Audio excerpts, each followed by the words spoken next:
CTET और state TET के नियमों में बदलाव हुआ है या होगा बदलाव, एनसीटी का क्या ऑर्डर है, उसको ब्रीफ में और संक्षिप्त में समझते हैं। बहुत ही ऑथेंटिक जानकारी के साथ में समझेंगे। मैंने यहाँ पे आपसे पहले चीज़ों को मेंशन कर दिया है।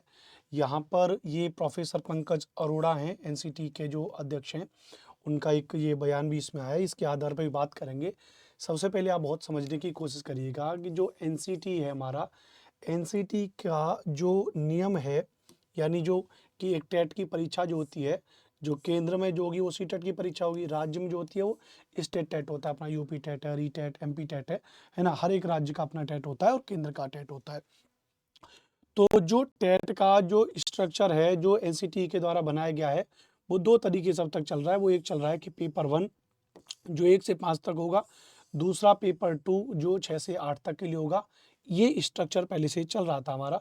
लेकिन जब एनईपी 2020 जब लागू हुई, तो एनईपी 2020 के बाद आपको पता है पहले स्ट्रक्चर क्या होता था। पहले स्ट्रक्चर हमारा ये वाला प्रीवियस एकेडमिक स्ट्रक्चर होता था। लेकिन अब जो न्यू पेडागोजिकली जो करिकुलम जो स्ट्रक्चर आया, जिसको हम 5+3+3+4 का जो कॉन्सेप्ट कह रहे हैं, वो कॉन्सेप्ट जब आया तो उसके तहत कहा गया भैया कि जो 5+3+3+4 का जो है कि उसमें सभी स्तर पर शिक्षक बनने के लिए टेट पास करना ज़रूरी है, उसके लिए कहा गया।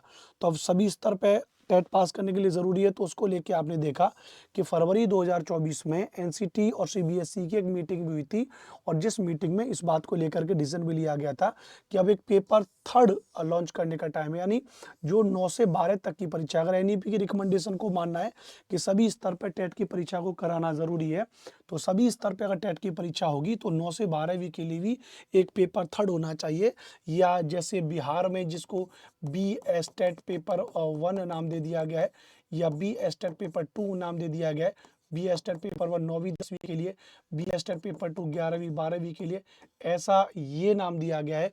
या किस स्तर पे किया जाएगा। अच्छा, अब यहाँ पे प्रोफेसर पंकज अरोड़ा जी ने अभी 1 वर्षीय बीएड डिग्री पाठ्यक्रम को दोबारा से शुरू करने के लिए बात की गई थी। यहीं पर अगर आप समझोगे तो लिखा है, ध्यान रखना भैया, कि शिक्षक पात्रता परीक्षा यानी टीटी के नियमों व मापदंड में बदलाव भी 2027 में 4 वर्षीय इंटीग्रेटेड डिग्री पाने वाले बैच के निकलने से पहले हो जाएगा।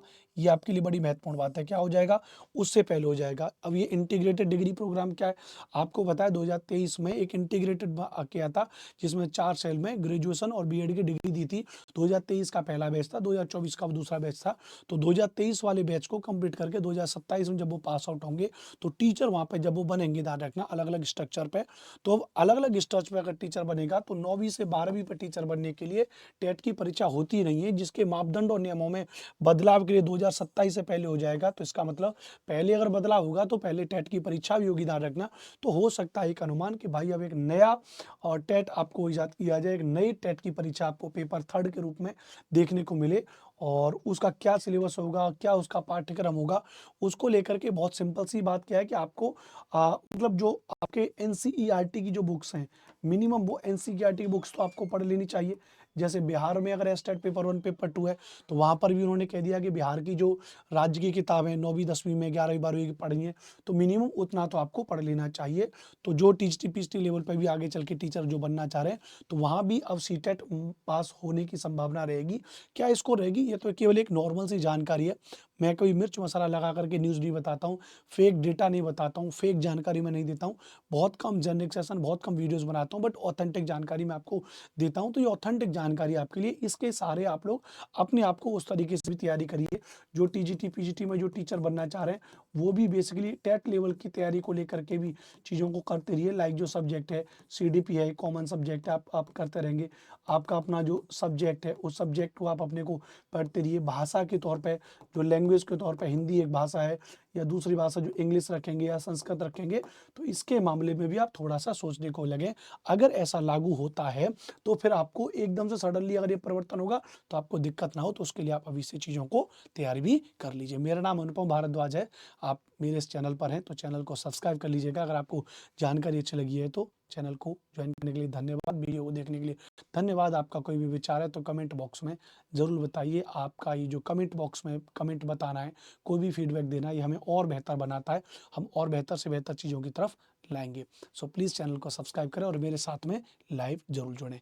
जय हिंद, वंदे मातरम।